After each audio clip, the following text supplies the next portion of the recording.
Software engineer Sharmila ಕೊಲೆ ಕೇಸಿಗೆ ಸಂಬಂಧಿಸಿದಂತೆ ಪೊಲೀಸರು ಆರೋಪಿಯನ್ನು ಅರೆಸ್ಟ್ ಮಾಡಿದ್ದಾರೆ. ಆರೋಪಿಯನ್ನು ವಿಚಾರಣೆಗೆ ಒಳಪಡಿಸಿದಾಗ ಆತ ಕೊಲೆ ಯಾಕೆ ಮಾಡದೆ ಅನ್ನುವಂಥ ಪ್ರಶ್ನೆಗೆ ಉತ್ತರವನ್ನು ಕೊಟ್ಟಿದ್ದಾನೆ. ತನಿಖೆ ವೇಳೆ ಶಾಕಿಂಗ್ ಸತ್ಯಗಳನ್ನು ಬಾಯ್ಬಿಟ್ಟಿದ್ದಾನೆ ಆರೋಪಿ. 2 ತಿಂಗಳಿನಿಂದ ಶರ್ಮಿಳಾ ಚಲನವಲನದ ಮೇಲೆ ಈತ ನಿಗಾ ಇಟ್ಟಿದ್ದ.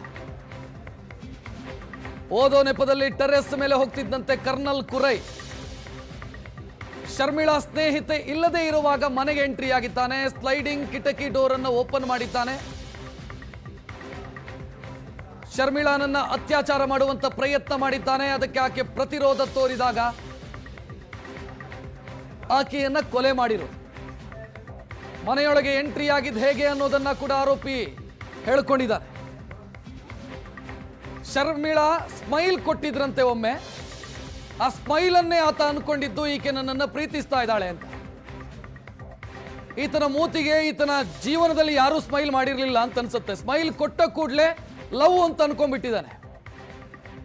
ಅದೇ ಹುಚ್ಚುತನದಿಂದಾಗಿ ಶರ್ಮಿಳಾನನ್ನ ಕೊಂದು ಹಾಕಿರೋದು.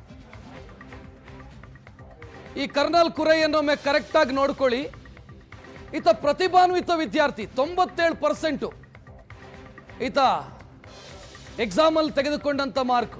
ಪ್ರತಿಭಾನ್ವಿತ ವಿದ್ಯಾರ್ಥಿ, ಆದ್ರೆ ಸ್ವಲ್ಪ ಮೆಂಟ್ಲು ಅಂತ ಅನ್ಸುತ್ತೆ. ಯಾರೋ ಸ್ಮೈಲ್ ಕೊಟ್ಟರು, ಸ್ಮೈಲ್ ಕೊಟ್ಟು ಕೂಡಲೇ ಆಕೆ ನನ್ನ ಲವ್ ಮಾಡ್ತಿದ್ಲು ಅಂತ ಅನ್ಕೊಂಡಿದ್ದಾನೆ. ಹೆಚ್ಚಿನ ಡೀಟೇಲ್ ನೀಡೋದಕ್ಕೆ ನಮ್ಮ ಪ್ರತಿನಿಧಿ ಪ್ರಜ್ವಲ್ ಫೋನ್ ಸಂಪರ್ಕದಲ್ಲಿ. ಪ್ರಜ್ವಲ್, ವಿಚಾರಣೆ ಸಂದರ್ಭದಲ್ಲಿ ಏನೇನು ಹೇಳ್ಕೊಂಡಿದ್ದಾನೆ ಈತ? ರಕ್ಷತ್, ರಾಮಮೂರ್ತಿ ನಗರದಲ್ಲಿ ಟೆಕ್ಕಿ ಶರ್ಮಿಳಾ ಕೊಲೆ ಪ್ರಕರಣಕ್ಕೆ ಸಂಬಂಧಪಟ್ಟಂತೆ ತನಿಖೆ ವೇಳೆಯಲ್ಲಿ ಆರೋಪಿ ಸಾಕಷ್ಟು ವಿಚಾರಗಳನ್ನ ಹೇಳ್ತಾ ಇದ್ದಾನೆ. ಈತ 2 ತಿಂಗಳಿನಿಂದ ಶರ್ಮಿಳಾ ಅವರ ಚಲನವಲನವನ್ನ ಗಮನಿಸ್ತಾ ಇದ್ದಂತೆ. ಅಷ್ಟೇ ಅಲ್ಲದೆ ಅವರ ಸ್ನೇಹಿತೆ ಶಬರಿನ್ ಅವರು ಯಾವಾಗ ಮನೆಯಲ್ಲಿ ಇರೋದಿಲ್ಲ ಅನ್ನೋದನ್ನ ಗಮನಿಸಿಕೊಂಡು ಅನಂತರದಲ್ಲಿ ಈತ ಮನೆಗೆ ಎಂಟ್ರಿ ಆಗಿದ್ದ. ಅದರಲ್ಲೂ ಕೂಡ ಪ್ರಮುಖವಾಗಿ ಗಮನಿಸ್ತಾ ಹೋದ್ರೆ ಆತ ಆ ಒಂದು ಸ್ಲೈಡಿಂಗ್ ಡೋರ್ ಏನಿರುತ್ತೆ, ಅಂದ್ರೆ ವಿಂಡೋ ರೀತಿಯಲ್ಲಿರುವಂತಹ ಸ್ಲೈಡಿಂಗ್ ಡೋರ್ ಏನಿದೆ ಅದರಲ್ಲಿ ಆತ ಎಂಟ್ರಿ ಆಗ್ತಾನೆ. ಅದನ್ನ ಯಾವ ರೀತಿಯಲ್ಲಿ ನೀನು ಎಂಟ್ರಿ ಆದೆ ಅನ್ನುವಂತ ಒಂದು ಪ್ರಶ್ನೆಯನ್ನ ಕೇಳಿದಂತ ಸಂದರ್ಭದಲ್ಲಿ ಆತ ಕೊಟ್ಟಿರುವಂತ ಉತ್ತರ ಹೇಗಿತ್ತು ಅಂತ ಹೇಳಿದ್ರೆ, ಅವರ ಶಾಲೆಯಲ್ಲಿ ಕೂಡ ಅದೇ ರೀತಿಯ ಒಂದು ಸ್ಲೈಡಿಂಗ್ ಡೋರ್ ಇದೆಯಂತೆ. ಅದಕ್ಕೆ ಅವರು ಪಾಸ್ ಆಗುವಾಗ ಬುಕ್ ಕೆಲವೊಮ್ಮೆ ಸಿಕ್ಕಾಕೊಂಡಾಗ ಅದನ್ನ ಯಾವ ರೀತಿಯಲ್ಲಿ ತೆಗಿಬೇಕು ಅನ್ನೋದ್ರ ಬಗ್ಗೆ ಆತನಿಗೆ ಪೂರ್ತಿ ಟೆಕ್ನಿಕ್ ಗೊತ್ತಿತ್ತು. ಹಾಗಾಗಿ ಆತ ಈಸಿಯಾಗಿ ಅದರಿಂದ ಎಂಟ್ರಿ ಆಗಿದ್ದೆ ಅನ್ನುವಂತ ಒಂದು ವಿಚಾರವನ್ನ ಕೂಡ ಹೇಳಿರುವಂತದ್ದು. ಕಾರಣ ಏನು ಅಂತ ಹೇಳಿದ್ರೆ, ಪೊಲೀಸರು ಕೂಡ ಮೊದಲು ಮನೆಯೊಳಗೆ ಎಂಟ್ರಿ ಆದಂತ ಸಂದರ್ಭದಲ್ಲಿ ಡೋರ್ ಅನ್ನ ಬ್ರೇಕ್ ಮಾಡಿ ಅವರು ಎಂಟ್ರಿ ಆಗ್ತಾರೆ. ಎಂಟ್ರಿ ಆದಾಗ ಎಲ್ಲ ಡೋರ್ ಕೂಡ ಲಾಕ್ ಆಗಿರುತ್ತೆ. ಅವರಿಗೆ ಆ ಒಂದು ವಿಂಡೋವನ್ನ ಸ್ಲೈಡಿಂಗ್ ವಿಂಡೋವನ್ನ ತೆಗೆಯೋದು ಕೂಡ ಸ್ವಲ್ಪ ಕಷ್ಟ ಅಂತಾನೆ ಅನ್ಸಿರುತ್ತೆ. ಆದ್ರೆ ಈತನನ್ನ ಮಹಜರು ಮಾಡುವಂತ ಸಂದರ್ಭದಲ್ಲಿ ಆತ ಅದನ್ನ ತುಂಬಾ ಸುಲಭವಾಗಿ ತೆಗೆದಿದ್ದ ಅನ್ನುವಂಥದ್ದು ಕೂಡ ಈಗಾಗಲೇ ಗೊತ್ತಾಗ್ತಾ ಇರುವಂತದ್ದು.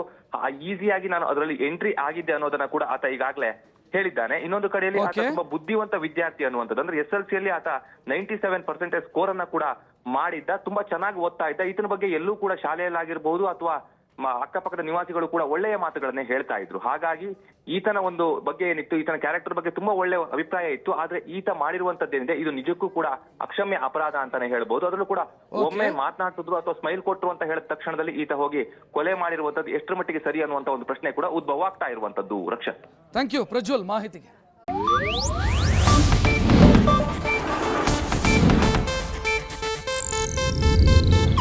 ಇದು ಏಷ್ಯಾನೆಟ್ ನ್ಯೂಸ್ ನೆಟ್ವರ್ಕ್ ಪ್ರಸ್ತುತಿ.